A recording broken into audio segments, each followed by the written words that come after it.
could be us. So back to what I was saying. Could be us. Yo, what's up mga peeps? This is Spot. Yeah, magbabalik. Yeah. At so yun ang mga peeps, ang gagawin natin sa ngayon is portrait ng ating kapwa tattoo artist from Vietnam. World best portrait tattoo artist si Master Quang Pham.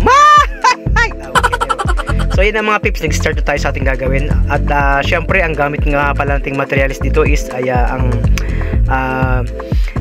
tawag dito Fabriano. Tapos sa color pencil naman na ginamit natin is yung brand na Faber-Castell. At sa paper naman Fabriano brand. At syempre mga peeps, sa kanyang highlights ginamitan natin ng white pen.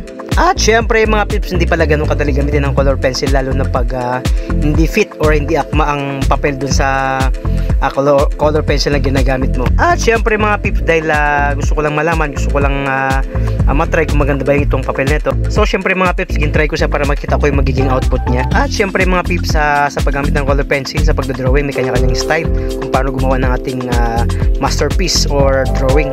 At dito sa color pencil mga peeps, kailangan pala patong-patong siya, gaya ng pagpatong ko sa kanya dating. Kemerot lang mga peeps.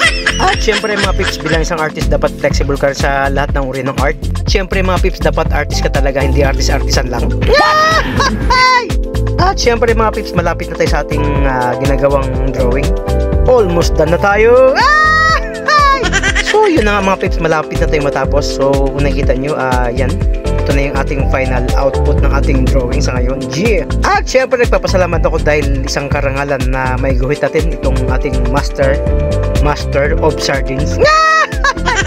Na mga peeps, Master of Ink ng Vietnam, Master Quang Pham. At yes, salamat sa mga nanood at sa mga hindi nanood. Bahala kayo dyan. Babo, piki piki, babo, yeah.